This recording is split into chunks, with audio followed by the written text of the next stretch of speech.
You are listening to the Horse Radio Network, part of the Equine Network family.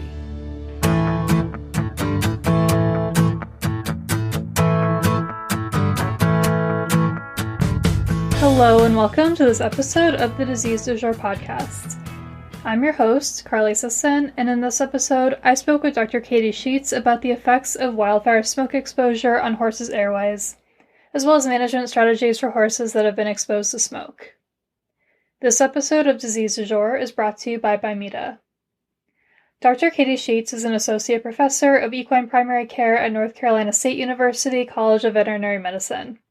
She completed her DVM, internship, large animal medicine residency, and PhD in comparative biomedical science at NCSU, and is board certified in large animal internal medicine.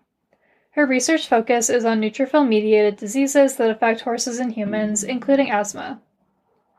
Dr. Sheats is a native North Carolinian and grew up riding and showing hunter jumpers in the Triad region. She now lives in New Hill, North Carolina with her husband, 2 boys, 10 chickens, and 2 retired pleasure horses. Thank you, Dr. Sheats, for joining us. Thanks for having me. I think this is a pretty timely discussion. I know with the Canadian wildfires, the air quality has been pretty poor in a lot of the country, including where I live, so I'm glad that we can get this episode out to our listeners. To get us started, can you explain the main ways that wildfire smoke affects horses' respiratory health? Absolutely. So I think about the answer to this question as sort of 2 main categories of exposure. First, there's the direct exposure, which can cause inhalation injury in horses that might experience a barn fire or a close proximity wildfire. And then there's the short-term indirect exposure, where air quality is impacted by wildfires that are remote from the horse's location. There's a third category that we don't know a whole lot about, but I want to just briefly mention, and that's wildfire smoke impacts that are caused by prolonged and low-level exposure that are just causing many, many days of mild to moderately poor air quality. That one we don't know quite as much about. So starting with the direct smoke exposure with inhalation injury, this is something that's an emergency scenario. You're involving the veterinarian right away because there's risk of actual thermal burn and chemical injury to the horse's upper airway. And that can result in things like acute obstruction and problems with oxygen exchange. But with short-term smoke exposure that's impacting ambient air quality, like the Canadian wildfires, that's looking at impacts on something called air quality index. And there's 5 major pollutants that contribute to air quality index. There's ground level ozone, there's particulate matter, carbon monoxide, and sulfur dioxide, and nitrogen dioxide. Most of the research that we do on this issue has identified it's the particulate matter in the smoke that travels that has the most impact on respiratory health. And most of that data actually comes from human health research. There aren't that many studies that have been done in horses, and this is an area that my lab works on actively. So what's happening with that particulate matter is it is so tiny, it's 2.5 microns, and it can get to the very deepest parts of the lung, into the alveoli, and it can even cross the bloodstream. And at that very deep level and in the blood, it is triggering inflammation that is leading to chronic health effects and impacts on the respiratory system, and in people, also on the cardiovascular system. So is there a specific smoke exposure threshold or specific AQI level that should trigger concern for horses? Absolutely. So one of the simplest things for veterinarians to tell their owners is that if you're feeling the effects of poor air quality, your horse is too. That's one of the simplest things to remember.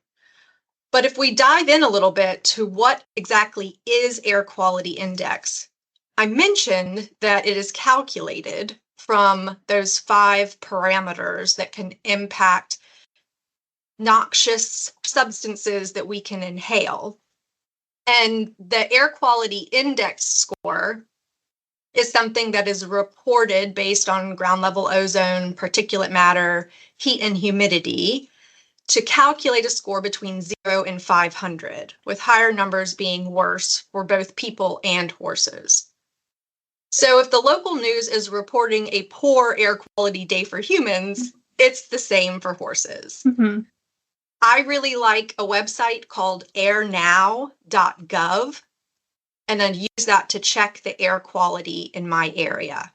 This website also has a wildfire map that shows where all the wildfires are burning in North America and where the smoke impacts from that fire are being detected.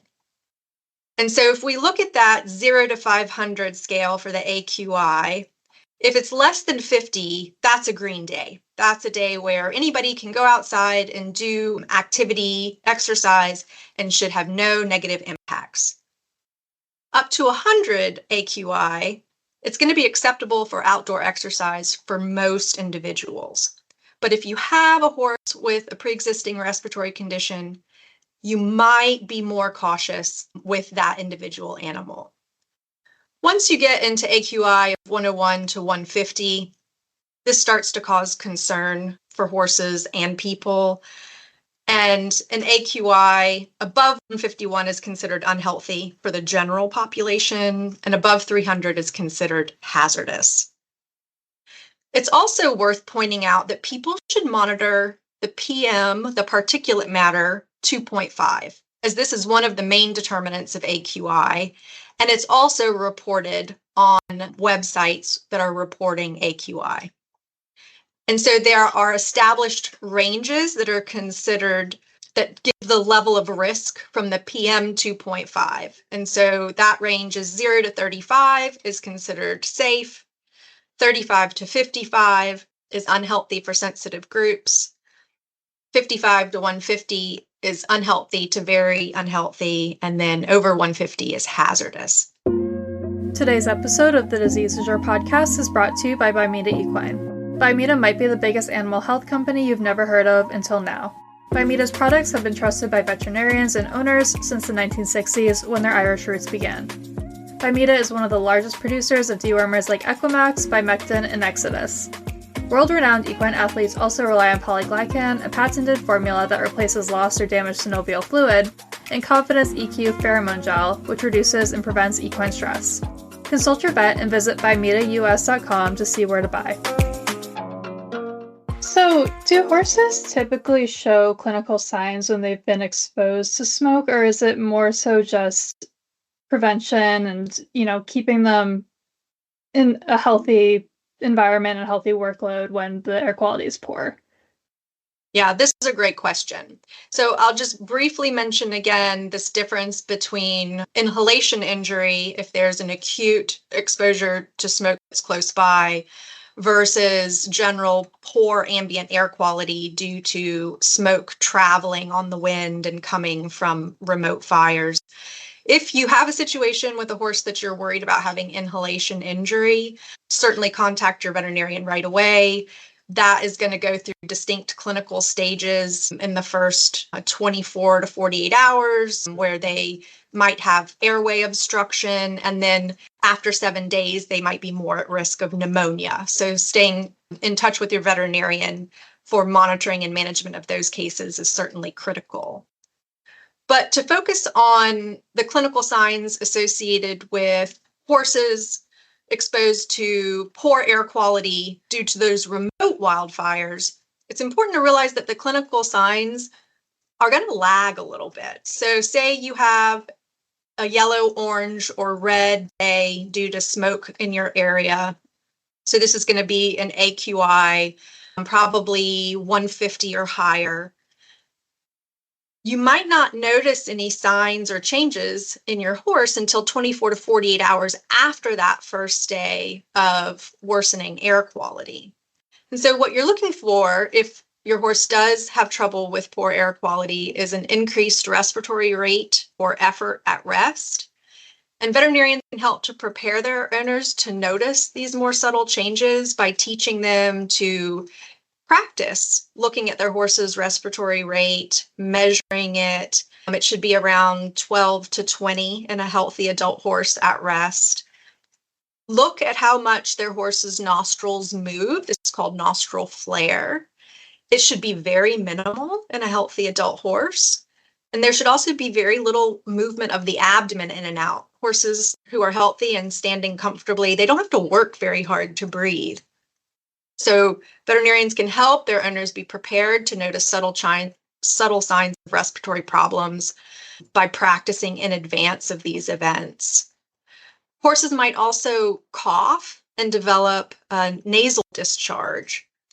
And it's important to realize that the irritation in the airway caused by these smoke exposure events, they're compounded by things in the horse's environment like dust. And so you may not appreciate a change in respiratory rate, but a horse that didn't used to cough at feeding time might start coughing. And that's the airway irritation from the dust, from the smoke, plus the dust from the food. And that is really a sign that that horse has experienced an exposure event that is challenging its airway. Another time that horses will commonly cough might be just as you start riding and dust is kicked up in the arena, or as they start riding, there's more movement in and out of the airway. And if there's sensitivity and irritation, this can trigger cough as well. So definitely important to keep an eye out for those potential signs within a day or two of worsening air quality. Right. Well, that's a great segue into my next question, which is how should veterinarians manage these horses? Because I know with humans, we can sort of stay indoors, but a lot of horses, even if they're not in work, they're living outside and they're being exposed to dust. So what are some of the options available? That's a wonderful question. One of the most important things is just continuous good management that supports respiratory health in horses. And so this will be things that veterinarians are used to recommending for horses with respiratory conditions like asthma, but it actually works for all horses to help improve their respiratory health. And so that can be things like minimizing dust, feeding low dust feeds, making sure there's ready access to clean, fresh water at all times, because this helps to hydrate the respiratory tract and helps enhance its defense mechanisms. Other things that can be done include, after acute exposure, giving horses time to rest and making sure that during poor air quality days that horses limit their exercise. And how long should horses wait until they return to exercise after the air quality improves? Because I imagine there might still be some particulate matter that's irritating them. So maybe you don't want to just jump right back into it, but what do you typically recommend for that? You're right that there can be lingering signs, and it's hard to know. It depends very much on how poor the air quality got, how long it was bad for, and whether the horse is one that's at increased risk due to pre-existing respiratory conditions. Generally speaking, if the air quality got so bad that there were some clinical signs of respiratory disease, I would certainly recommend waiting 2 weeks before bringing a horse back into sort of maximal work.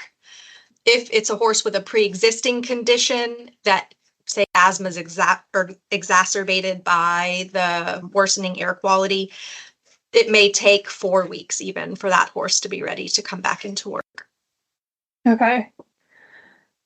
So moving past management strategies and into more medical treatments, can you talk about some of the options that are available for horses that have been exposed to smoke, maybe anti-inflammatories and bronchodilators and other options like that? Yeah, absolutely. So I forgot to mention when we talked about management and low dust feeds, some of the options could also include complete feeds or haylage or steaming hay. And so again, anything that helps to minimize dust. While it's a management strategy, it's also a treatment strategy. So it might, if a horse is recovering from an exposure period and having some trouble with cough or increased respiratory rate, those things done temporarily can help to speed healing and recovery of the respiratory tract. Other treatments that a veterinarian might consider include supplementation with things like omega-3. My lab has done research to show the beneficial effects of omega-3 supplementation on respiratory health, even in healthy horses. And certainly other investigators have shown that omega-3 supplementation benefits horses with equine asthma. Another treatment actively being studied is saline nebulization, something that's used in humans that can help in severe asthma attacks. And there may be benefits to helping promote hydration and remove contaminants from the respiratory tract of horses who have been exposed to smoke. So that's another potential treatment that can be used.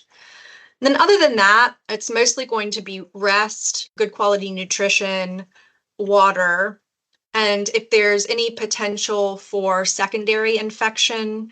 So anytime the respiratory tract is insulted, we worry about secondary bacterial infection. And so a veterinarian being able to evaluate the horse and determine whether there's any secondary infection would be part of the treatment plan.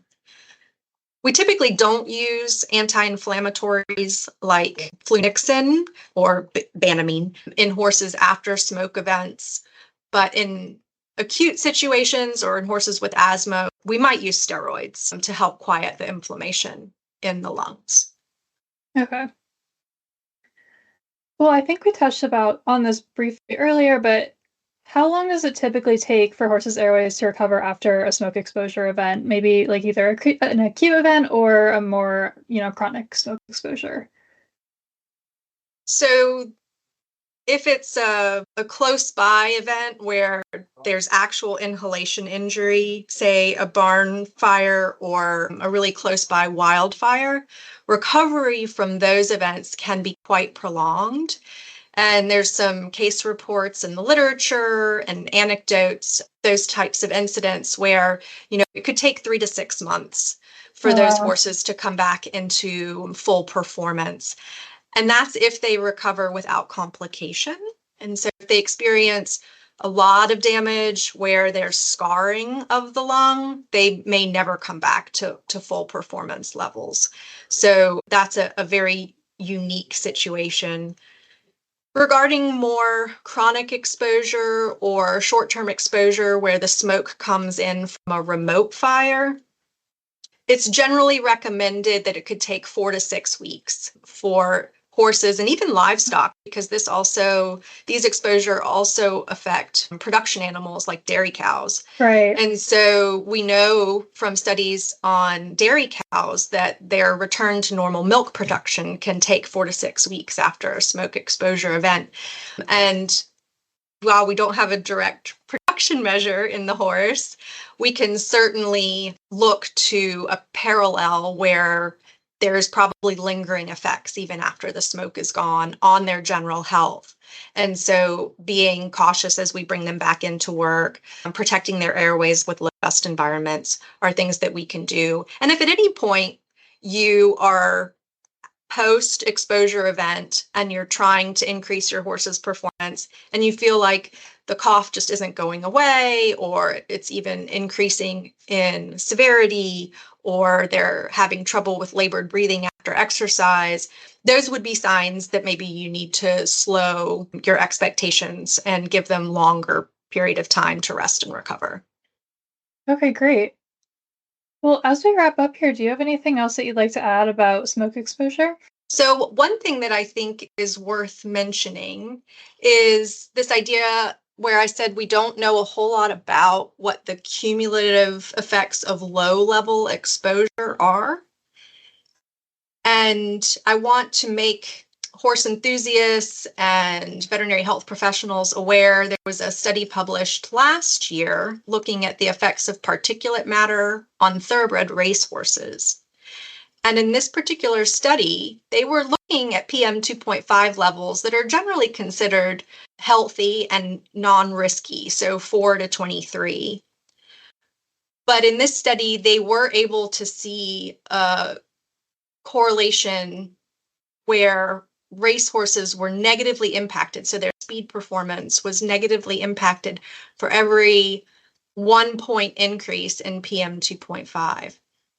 So when we have our top performance elite athletes, it's very important to realize that they are exercising at maximal lung capacity, and they may be experiencing effects of poor air quality in a way that we don't fully understand, but they're essentially, they have more exposure than even the average human athlete.